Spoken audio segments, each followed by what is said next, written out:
Bersyukur kita kepada Allah. Alhamdulillah. Bersalawat kepada Rasulullah. Allahumma salli ala Sayyidina Muhammad wa ala ali Muhammad. Kita sampai pada ittaqu da'watal mazlum. Takutlah kamu pada doa orang yang teraniaya.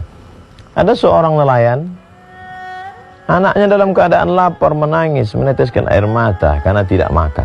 Lalu kemudian dia ambil jaringnya, dia pun pergi ke tengah laut. Lalu kemudian dia pasang jaring. Alhamdulillah usahanya dikabulkan Allah. Senang hati melihat seekor ikan besar. Lalu dia pun bawa pulang.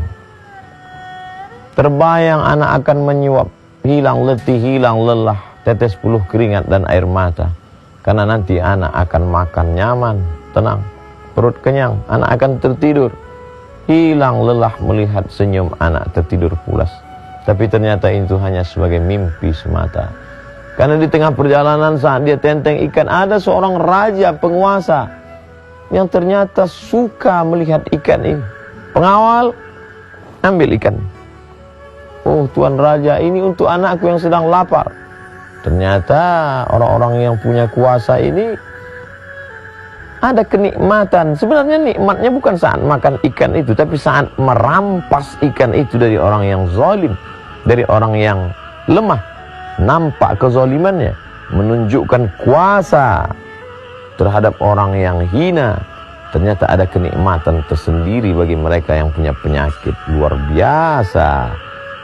Nikmat kekuasaan berubah menjadi azab yang luar biasa. Ambil ikannya.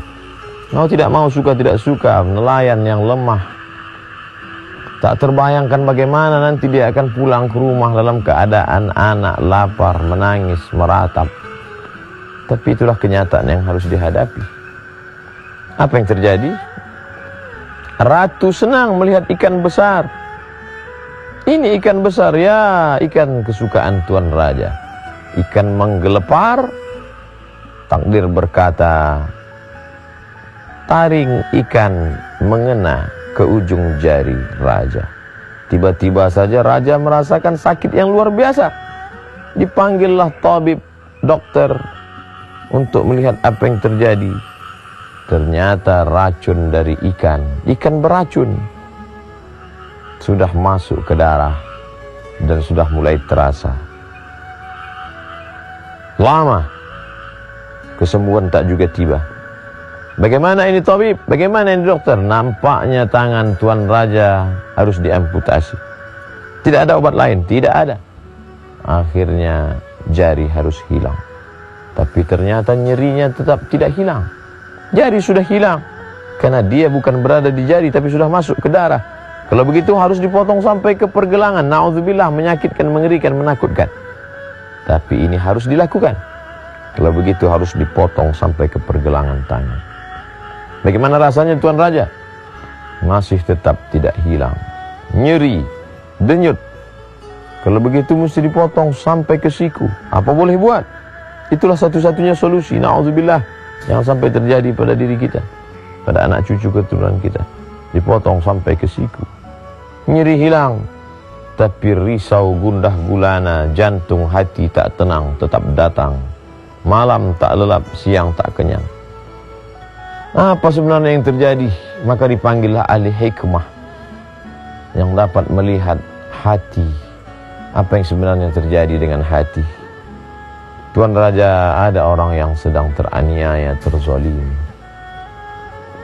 Coba kau renung kembali, wahai Tuan Raja, apa yang kau rasakan? Betul, memang ikan ini diambil dari orang yang sedang pulang, akan memberikan sesuap makanan pada anak-anak yang menangis di rumah.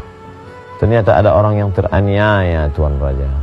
Ternyata ada orang yang hatinya tersinggung, wahai Tuan Raja. Kalau begitu, mari kita panggil, kita tanya dia.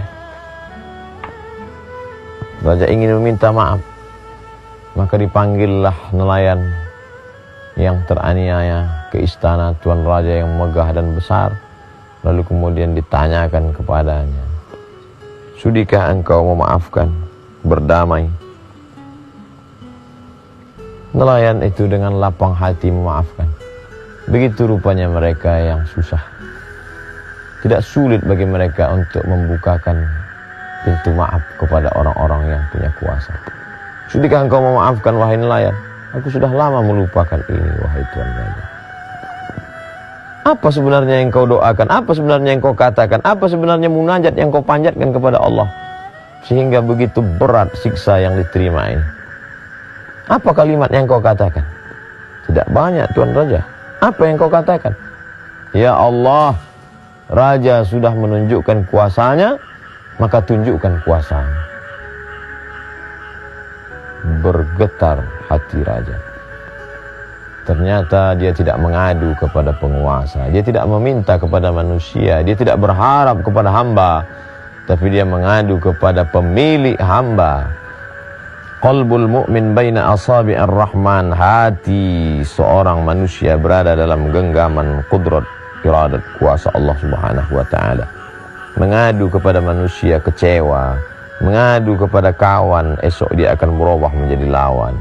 Mengadu kepada penguasa boleh jadi akan sia-sia, tapi mengadu kepada dia yang tak pernah mengecewakan harapan dan munajat serta permohonan dengan satu kalimat, ya Allah, Raja sudah menunjukkan kuasanya, maka tunjukkan kuasamu ya Allah.